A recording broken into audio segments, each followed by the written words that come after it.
Ashama harka fuune daawwattootaa fi dhaggeeffattoota Gadaa Miidiyaa Neetwoork oduu keenya guyyaa har'aa qabannee dhiyaannee jirra. Hangafoota oduutiin eegalla.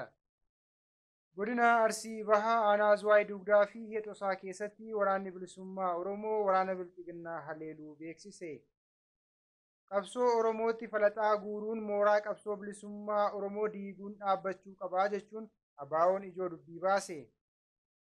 Raashiyaatti kuusaan boba'aa dho'uun yoo xiqqaate namoonni 30 du'uun gabaafame. Kunneen hangafoota oduu turanii amma bal'ina oduutti dabarraa. Oduu wajjin ana Maanu'el Laggaati. Godina Arsii Bahaa Aanaa Zuwaay Dugdaa fi Aanaa Heexosaa keessatti waraanni bilisummaa Oromoo waraana Bilxiginnaa haleeluu beeksise.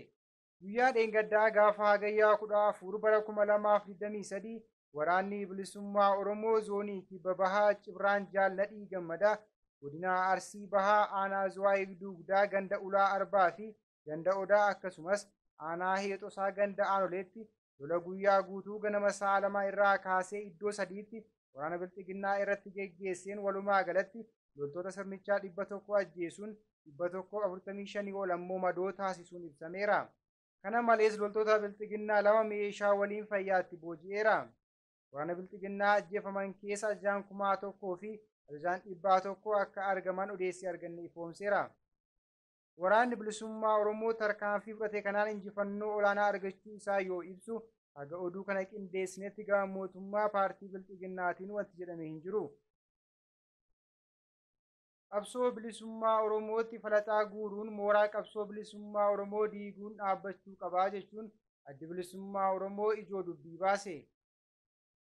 Abukaatoo impaayera dulloomtee fi bututtee ta'uun teessoo caccabaa baraan impaayeralistoota jalatti tiksuun qabsoo bilisummaa Oromoo ilmaan Oromoo isaa kumii kitiliin itti gabbaree ammallee itti du'aa jiru kolaasuun dhaabbachuu qaba. Oromoon akka sabaatti of ijaaree wal ijaaree jaarmiyaa siyaasaa akeekaa fi kaayyoo isaa tarkaanfachiisaa turee fi jalatti akkaan ijaaramnee fi hooggansa maleessa ta'ee akka hafu gochuun hooggana qeenxee impaayera dulloomtee jala mataa suuqqatee teessoo impaayeralistootaa tiksuu jala akka hiriiruuf kanneen abukaatotaan ergamoota dantaan macheessee maraachedha.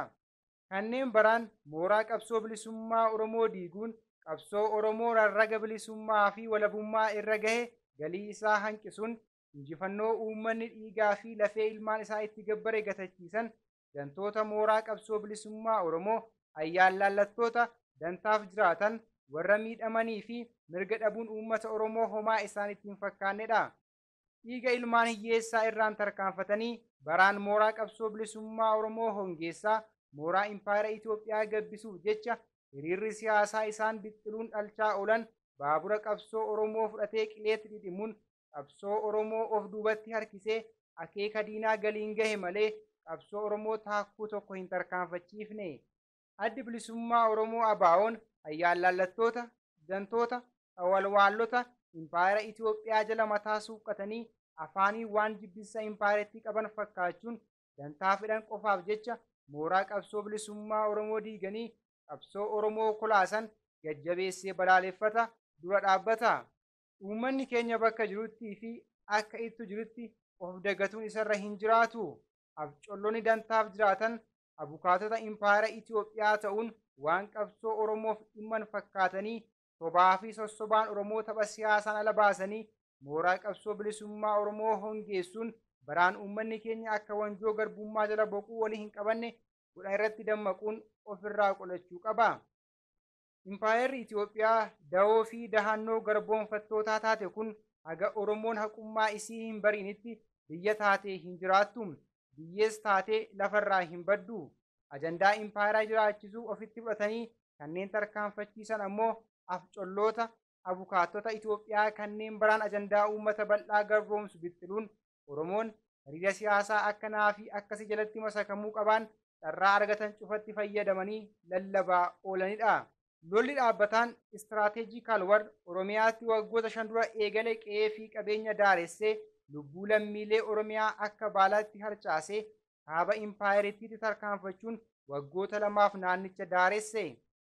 Inni ammas gartokkee kaaba impaayeritti goolaa jiru lolattiin lammaan qabsiisan lola abukaatonni maqaa Oromoon daldalan qilleensa ittiin hafarsaa turan Bilxiginnaanis xumura itti gochuuf ijibbaataa jirudha. Kan lolamaa jiruu fi kan irratti wal lolaa jiran Oromiyaadha. Lolichi lola Itoophiyaa fi Oromiyaa gidduutti barootaaf deemaa turedha. Hanga Oromoon eenyu akka isa lolaa jiru ofirratti baree ofirraa hin qolatinitti lola dhaabbatu miti. Lolichi keessa fiiguun al tokko Tigraay, yeroo biraa Affaar, ala itti aanu Amaaraa, takkaa utaalanii ammoo Gambeellaa rukutanii deebi'an, yoo itti tole ammoo daangaa Sudaan jedhan cufti isaa lolaltooftaa dhageettii addunyaa horachuun golgaa fi dahoo waraanaan galii maddisiifachuu yookaan madda galii godhachuuti. Geggeessitoonni impaayera Itoophiyaa fi daldaltoonni maqaa Oromoon keessaa fi alaan wal ijaaran cuftinuu ajandaan waloo isaanii inni ijoo fi guddaan Itoophiyaa jiraachisuudha. Uummanni keenya keessaa fi alaan ajandaan isaa inni guddaan ajandaa mooraa qabsoo bilisummaa Oromoo ijaaruu, tumsuu, itichuu fi tikfachuu ta'uu qaba. Gaanfa Afrikaa kana keessatti qe'een Oromoof bal'oo Oromootti dhiphattee garboonfattootaa fi ergamtoonni isaanii itti wal gahan dirreen lolaa Oromiyaadha. Uummanni Oromoo qe'ee Ormaan sitti dhiphatee bal'ifattee keessa jiraachuuf akeekaa fi kaayyoo itti dadhabaa turte galiin gahachuun bilisummaa, mirga abbaa biyyummaa, dimokiraasii fi walqixxummaan sabaa fi sablammoota barbaadamu mirkaneeffachuuf yeroon kun yeroo kamiyyuu caalaa yeroo barbaachisaa fi murteessaadha.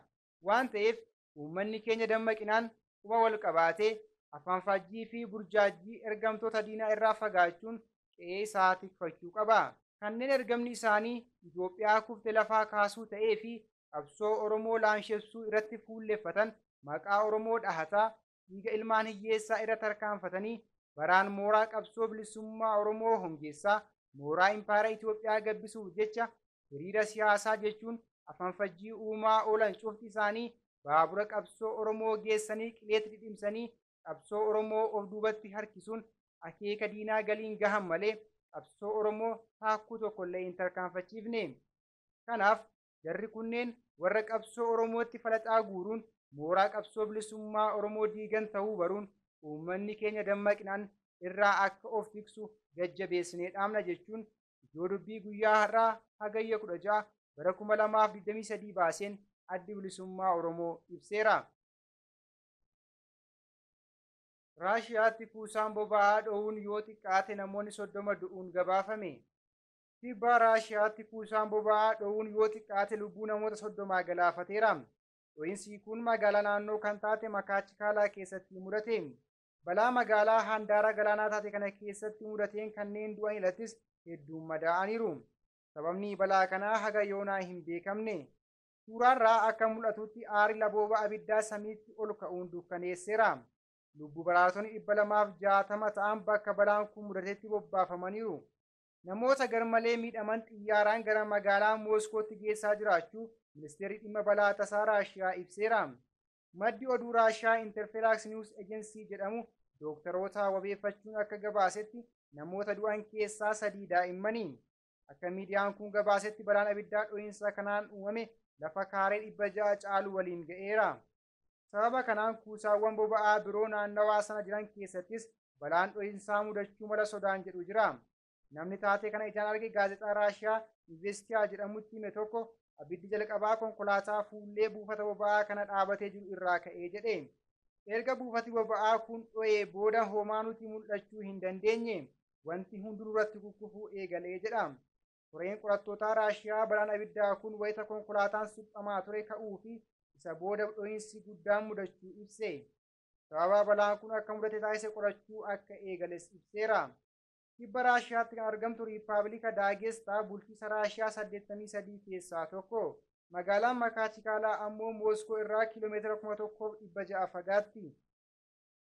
Egaan kabajamtoota daawwattootaa fi dhaggeeffattoota Gadaa Miidiyaa Neetwoork oduu fi odeeffannoo dabalatee qophiilee Gadaa Miidiyaa Neetwoork kanneen biroo karaa toora YouTube chaanaalii Gadaa Miidiyaa Neetwoork sabiskiraayib laayik gochuun nu hordofuu hin dagatinaa jecha oduun guyyaa har'aaf qabadhee dhiyaadhee kana fakkaata ture. Ana wajjin sa'aatii oduutti walitti deebina. Hangasittuu qophiilee Gadaa Miidiyaa Neetwoork kanneen hafe wajjin itti gaarii.